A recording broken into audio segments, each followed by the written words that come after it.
What's up everybody, this is Tezay, your lettering artist from Berlin. A couple days ago we made a poll on Instagram about what kind of style you want me to do a tutorial about, and you decided to go for my floaty letters with swooshes. So this is it guys, this is my tutorial, let's begin.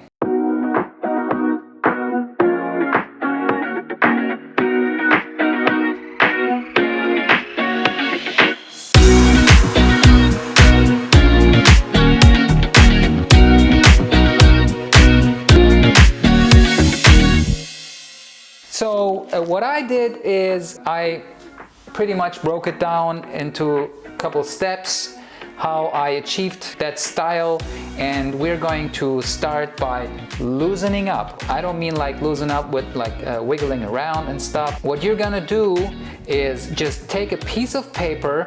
I prefer this brand, which is called Clairefontaine or something like that. Sounds very French to me. This is a very good one. It's actually for laser printing, but it has a very smooth surface and you can literally glide over it. It makes things way easier, and I will show you why. Because for loosening up, we're going to practice some stripes and also some curls. Why are we going to practice this? It's because I want you to make sure not to work with your wrist, only with your hand, but to use your whole arm and to have these fluent movements so you can do your stripes and also your curly curves. So this is what we're gonna do, and after that we can dive into our perspectives, because our floaty letters are floating in a space and they are always a bit distorted.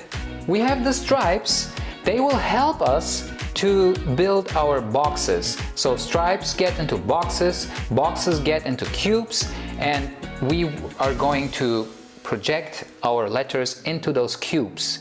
And for that, I want you to do this.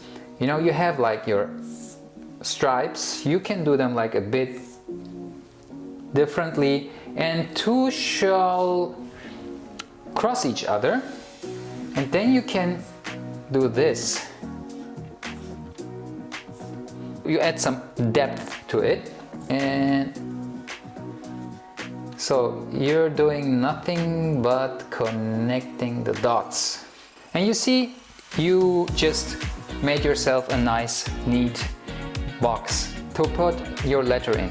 So our next step is we're going to take a letter. In this case, I took an R, because R has everything I need. It has a nice stem, it has a bowl, it has a leg that is diagonal. So these are three elements that are very interesting to put into a box. So if you have the stem, like this part here, it is going to be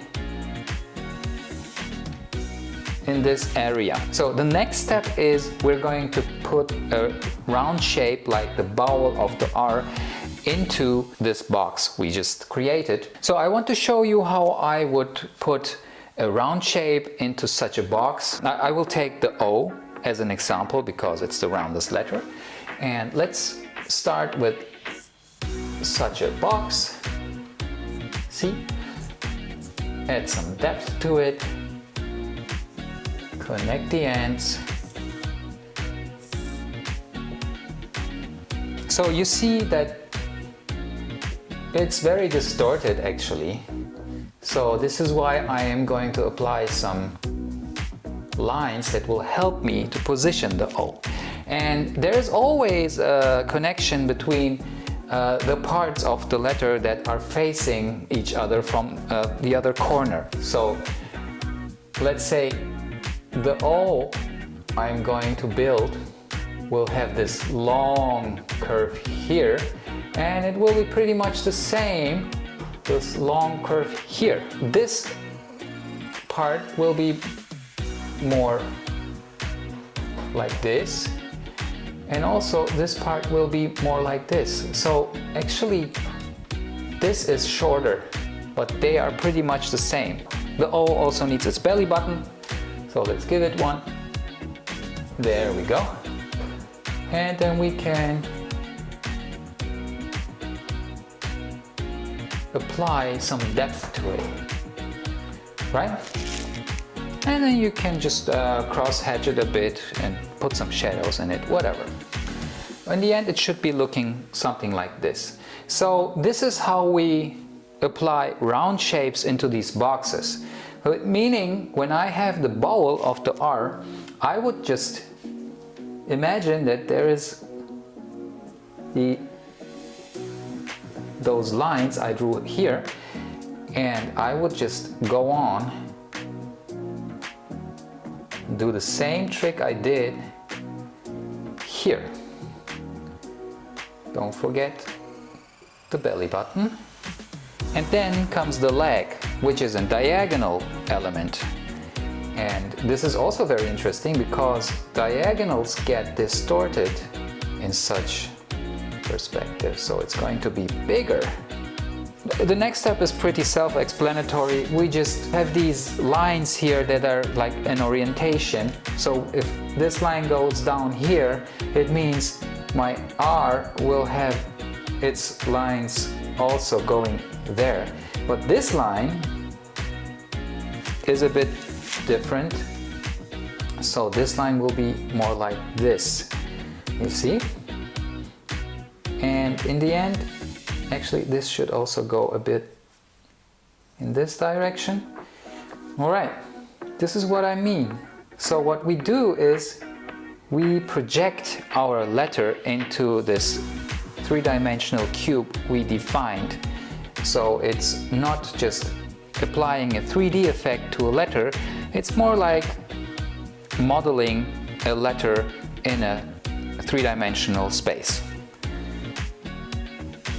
And we also have the bowl, and it will end up there.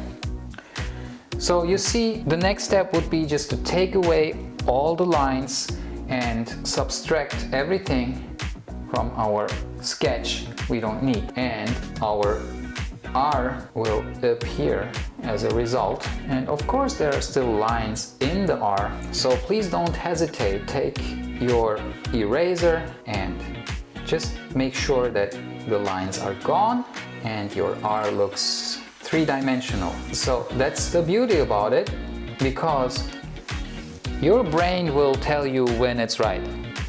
So it looks right to me. We can apply some shadows here if you want. And in the end, it should look something like this. So the next step would be building our swooshes, which is a very fun thing to do. If you ever tried like ribbons or leaves, you will see what I mean. So a swoosh is nothing else but these curls we already practiced, and they give you a nice dynamic composition in the end. This is what I do. I go around my swoosh.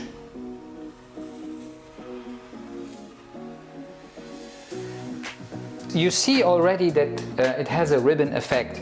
So if, let's say, this is the front side and this is the back side. If you're familiar with your swooshes now, you can distribute your letters around the swooshes to get this effect. It can look something like this. Nothing special, I colored this one. It can look something like this. This is one of my favorites. I like the letters. Here's another one with two different swooshes. Or something like this, where the swoosh is making a curly movement.